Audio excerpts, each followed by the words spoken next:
Now we will start a short brief discussion of Aconitum napellus from this H.C.allen.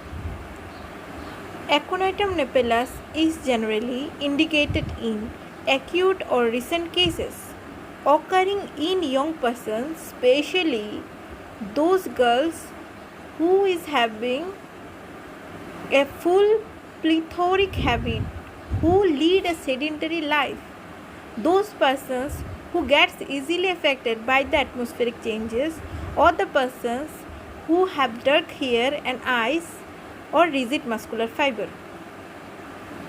The aconite patient complains it is caused by exposure to dry cold air, dry north or west wind, or exposure to drafts of cold air while in a perspiration, or from the bad effect of chest perspiration. There should be great fear and anxiety of mind with great nervousness, excitability. The patient's afraid to go out, even to go in a crowd place where there are many excitement or many people. Even they fear to cross the street. So the countenance is expressive of fear. The life is rendered miserable by fear. Patient thinks that he is sure his disease will prove fatal. Even he predicts the day that he will die. In a pregnant patient, there is a fear of death. The Aconitum napellus patient is generally restless, anxious, does everything in a great haste. They change position often. Everything startles him.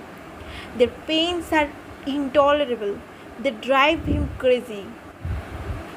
Patient become very restless at night.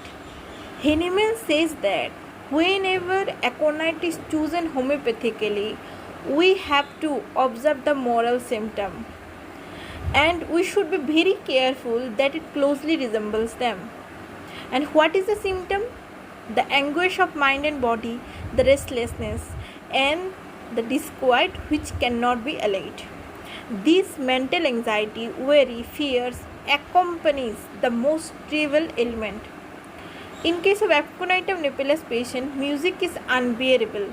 It makes her sad. And on rising from a recumbent position, the rat face becomes deadly pale, or he becomes faint and then falls, and then he fears to rise again. And this complaint is often accompanied by vanishing of sight and unconsciousness. In plethoric young girls, there is amenorrhea occurring after fright, that is suppression of menses.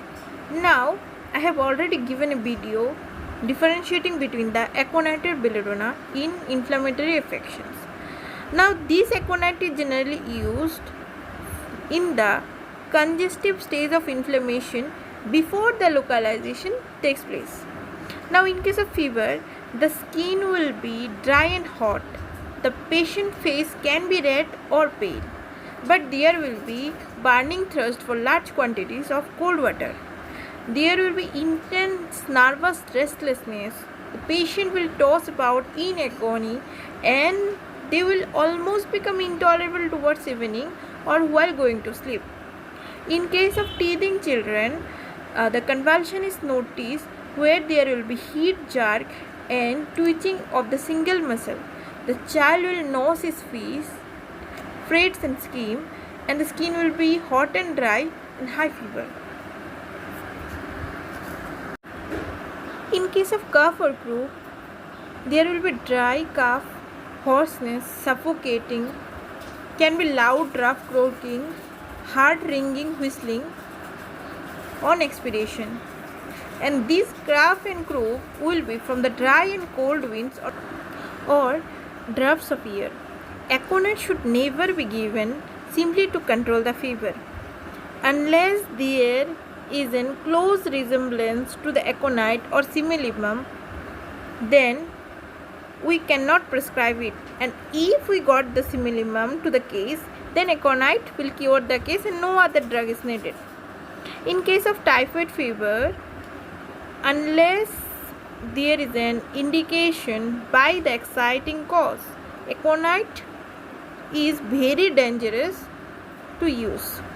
Now, aggravation, generally aconite patients gets their complaint aggravated in the evening and night in a warm room while rising from bed and lying on the affected side, and all the complaints get ameliorated in the open air.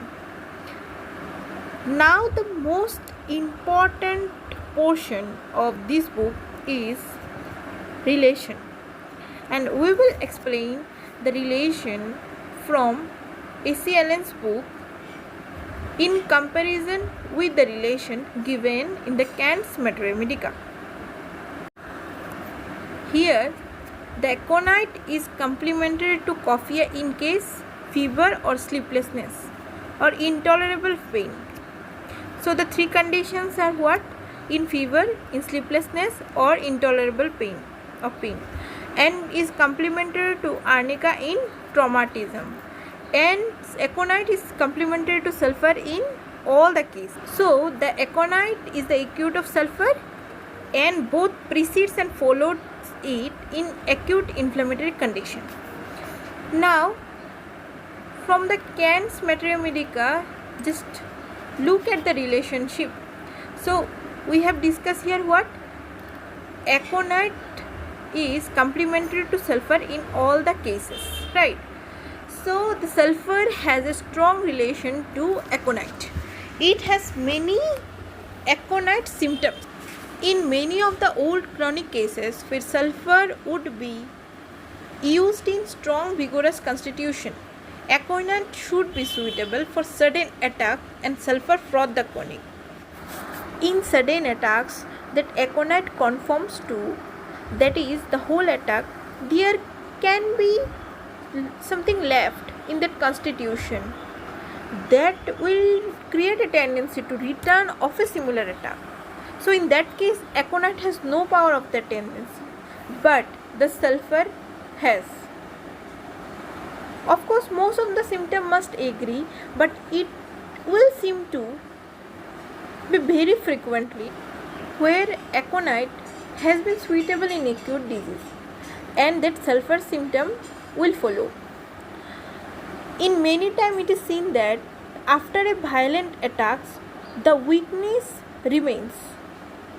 Then we will use, after the aconite, sulfur.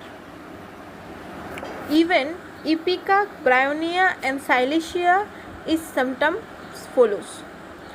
Now, if one have administered aconite in too many doses or give it too strong, or the patient is slow in recovering from the attack, or patient has taken aconite by himself unwisely, then coffea will often put the patient in a better condition.